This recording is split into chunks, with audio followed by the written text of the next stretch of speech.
back to my channel and Happy New Year! I can't believe it's 2019 already.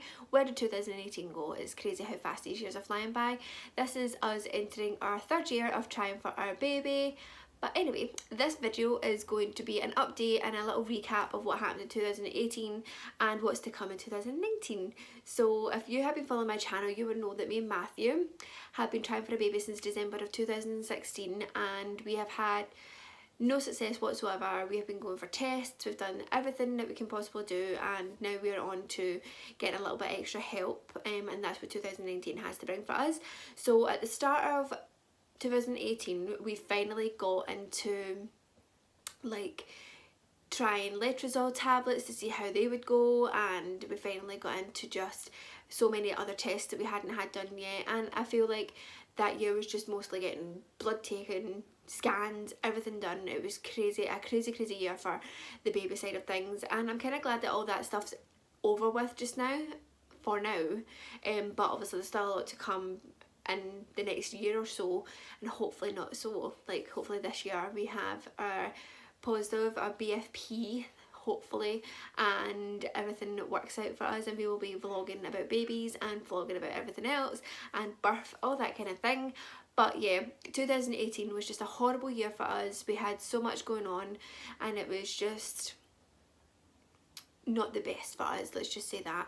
It took a strain on our relationship. There was a lot of things that happened, and I put a post up yesterday on my Instagram, or on our Instagram, the Hamilton's Instagram, and it's the first time I've really spoken about why I hadn't uploaded. If you remember a few months ago, or maybe a couple of months ago, I put a video up about how I hadn't been recording and I'd taken a month off from making any videos, and that is because it was due to Matthew and his mental health, how he had bad anxiety.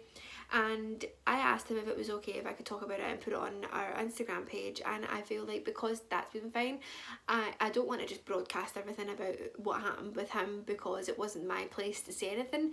But now that it's kind of, we're getting on the right track with everything, I feel like it's time that we finally put it out there and let people know. He even put a status on his Facebook last night, and that was the first time he'd ever really spoken about anything. He had never mentioned anything about his mental health on Facebook, apart from me putting a little picture up here and there saying he was the strongest person that I'd known, and no one had knew what we had been going through. Like, it had been the toughest, maybe nearly 6 months for us, and we're still kind of battling through everything. We're getting through everything again.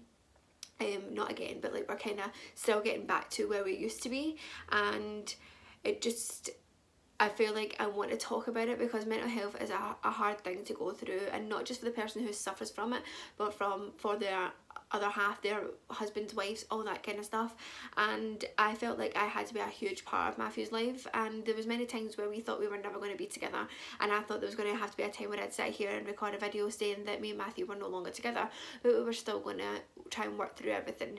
And a few months ago, Matthew came to pick me up from work, and he just didn't seem himself. He said, like, all of a sudden didn't want to be with me anymore, and I just knew that it wasn't him. And we sat and had a conversation, and he told me that everything was just getting to him, and that he didn't want to be alive anymore. He wanted to kill himself. He didn't feel like there was anything worth living for, and the two of us just broke down, and he just told me everything that had been happening, and I didn't realise how bad everything had gotten. I knew that he was feeling down, I just didn't know how bad. And I feel like a man feels like he can never just speak out. It's like women can't feel like they can't just speak out, but women show a lot more emotion than a man does. A man just automatically feels like he has to man up and do manly things, but they don't. They have feelings as well, and they hold a lot of stuff in. And then we just sat and had a conversation, and I talked to my mum about everything. My mum's the person that I go to for everything. I know that I can always count on my mum, and I know that she's always there and she can always help me and Matthew. She's like a second mum to Matthew. Like, Matthew is her son. He is like her, like everything. We just care. Me and my family just love Matthew so much, and I love how much my family have taken Matthew in, and they all just love him. Well, I hope they do. I hope they're not just getting on. But when all that had happened, I'd asked them, like, when you feel ready, can you go and talk to the doctor and like let her know everything, and she can kind of just, at least you've spoken to someone and you've got something done about it. But he didn't feel ready, and I didn't want to force him into anything. So I would just be like constantly worrying, thinking, and I shouldn't have been living my life in fear, thinking that my husband's going to commit suicide, my husband's going to leave me, and he's going to, like, I would feel like it was just so selfish, like he would even think to leave me with nothing, and like me being heartbroken.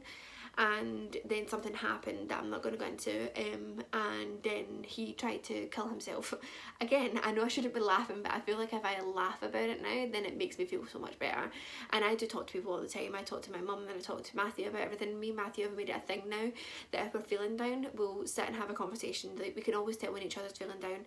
We'll have a conversation with each other and we'll make sure that we express how we're feeling that day.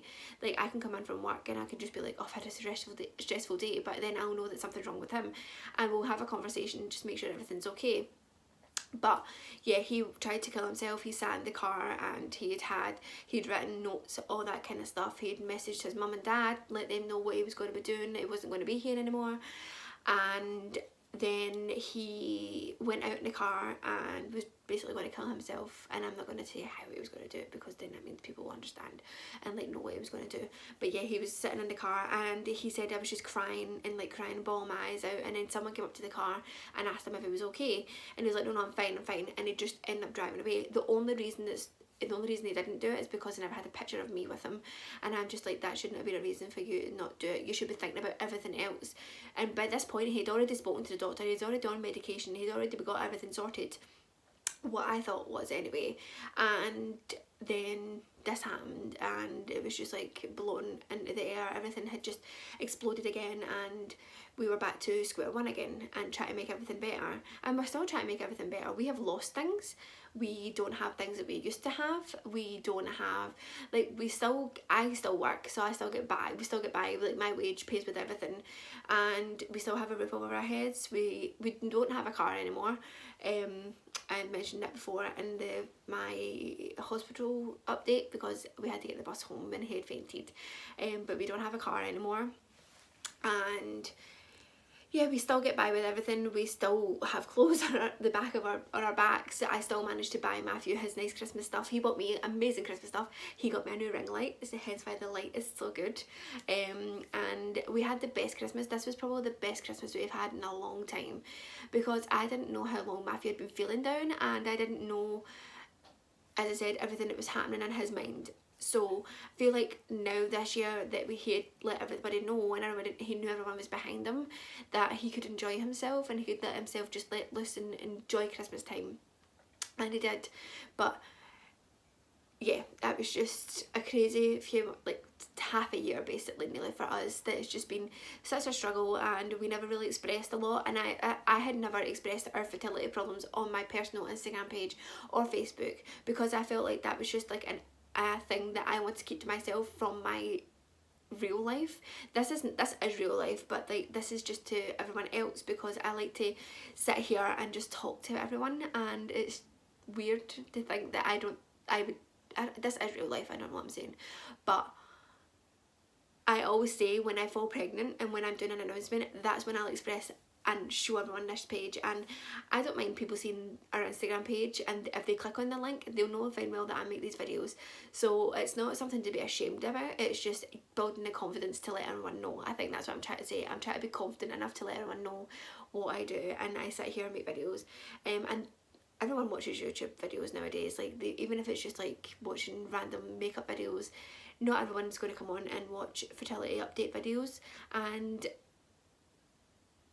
loads of people do, apparently, that I know now of, because I'm one of those people. But it's just, I would keep this privately to anyone who wants to be on my channel, and anyone who subscribes to my channel, anyone who follows my Instagram page. I don't mind, you can follow it all you want, I don't mind. I'm not embarrassed by this, I'm just needing the confidence to build up to let everyone know what I do. I don't get paid for anything on this is just a hobby for me, and maybe one day I will like to make it my thing that I do for a living, but for now this is just a hobby, and I still work and I still do housework, I still do everything else. I'm just a normal woman. But yeah, I want to just have a nice fresh year, and if I feel like Matthew just wants that as well, I feel like it's just going to be good for the two of us. But anyway, baby wise, in 2018 we done the letrozole. I had my HSG test, which came back clear, even though it came up with the cysts. I have a video for that one. I will link it up here or down below, somewhere up here or down below. I had that done, and I got told about the cysts and stuff, and then we went for another scan and they told me the cyst had gone, and I was so happy about that. And that was the day Matthew had fainted in the hospital. Like, I can't believe he actually did it. We still talk about it and laugh about it to this day, that he fainted. It's just crazy. I don't know why he done it. It wasn't even blood in, it was an internal scan. But yeah, it was just a crazy appointment. But anyway, 2019 we're going to start our IUI, and we're hopeful, and hopefully it will work. I still need to wait my appointment coming through. I've been kind of reading up on things just to see what it's going to be like, and a lot of people that I follow on our Instagram page have been through it, and they, like, kind of looking at what they're putting up, I kind of get the gist of things and I kind of understand what's going to happen. So I'm a little bit scared just in case. I think it just hit me the other week that it could probably not work, and it could work, so I don't know. I'm kind of mixed emotions about all this kind of stuff, but I feel like 2019 is going to be a fresh new year for us, and it's going to be everything that we want, and we're going to finally maybe go on a holiday, we're going to get a new car, we're going to just enjoy ourselves this year, and hopefully put 2018 in the bin and just get rid of everything. I don't want to think about that year ever again. I feel like 2018 had its good points. It had me being told that I could conceive a baby naturally, and Theo turning 1, and just still being in a good job and having an understanding job. Like, with everything that happened to Matthew, I had to take a day off work because I felt like I had to be there for him. I work part-time anyway, so I'm here like a few days of the week, so for having an extra day with him, I felt like he needed it, because it was a night that he had broke down and just told me a few things. So I had the most understanding job, and I feel like I am grateful for that job. I've been in that job for 6 years, so I feel like I'll be there for the rest of my life, so yeah. But anyway, I hope you all had an amazing Christmas, by the way. I'm sorry, I haven't been on, so I haven't really spoken about Christmas, so I hope you had a nice Christmas. I got quite a few nice things. Matthew got me a canvas made from my favourite wedding picture. We had decorated our hall, and I put a canvas up, and he got me the canvas that I wanted, and I got like new shoes, a bag. My sister got me a stress willy. I'll put a picture in. I can't believe she got me it. It's crazy. And she got me a few stress boobies, so I'll put a picture of something similar of it, because I don't want it. Maybe I might not put that picture in, just in case this video gets put up as explicit. But yeah, she got me a stress willy, and she got Matthew stress boobies. Like, my sister is crazy. I don't know why she picks them up. But yeah, and I got Matthew. He was kind of surprised, but he kind of clicked on that what I got him. He kept asking for it. He's already got a pair. But he wanted a new pair, and the cream sesame Yeezys came out, and I got him them, but he never knew that I got him them, even though he said he did, but he probably did, but he's just not wanting to admit that he didn't really know, if you know what I mean, because I bought them one day. Me and my mum went in town, and I just picked them up. So yeah, we had a nice Christmas. We just spent it with our family, and my family really. My gran cooked, and my mum and my aunt put it out, because my gran said I'll cook, but I'm not plating anything up because I'm getting too old for this. But yeah, she done that. Oh, my mum got me a nice new pair of earrings as well, Swarovski earrings. But yeah, she was like, I'm not putting anything out. I'm going to have a nice relaxing Christmas this year, because every year I'm the one that's stuck in the kitchen. So my mum and my aunt helped, and it was a quiet Christmas, over really quick. Can't believe how fast the year had went, and the Christmas day had went. And then on New Year we went to my uncle's. He just got a new house with his girlfriend and his fiance and their baby, and my uncle that I'd mentioned in my previous video that he just had a baby. They had a little thing in their house, so we went to their house to celebrate New Year. And then on New Year's Day, which was yesterday, we went to my grand's house, and she always makes a really good New Year's dinner. Matthew loved it. I loved it as well. I always love my grand's cooking, so yeah, we went there and now here we are. So it's the second day of the year of 2019 and we're hoping that this is going to be a brilliant year for us and there will be some baby surprises and hopefully a positive pregnancy test. I am due my periods tomorrow. But I'm not taking any tests, I'm just going to hold off. I'm being good. I didn't track ovulation at all this month. I haven't really been tracking ovulation just because of everything that's been happening, but I haven't been tracking ovulation this month and yeah, I've just been more relaxed about everything and back to work tomorrow. Can't believe how many days we've had off and it just goes by so fast. But yeah, I am going to be doing a Q&A for my next video if I get enough questions. I will put a post on our Instagram page. I'll put our link down below and I'll put it here. Somewhere along here. I will put that on, and if you want to ask any questions, anything at all, just leave it down below or on the post on my Instagram and I will make the video if I get enough questions. If not, then I'll do a pregnancy test video if I do take my periods or if I don't take my periods. So there will be a pregnancy test video up no matter what. But that might not be until next week because I don't know when I'm working next week yet. So yeah, I hope 2019 is a good year for you all and thanks for being so supportive and thanks for always being here and thanks for being so understanding about everything, and I will try my best to upload. I know I say this all the time, but I'm definitely going to get back into the swing of things, so thank you. But if you like watching my videos, please like and subscribe to my channel and don't forget to put your bell on and I will see you all very soon. Bye!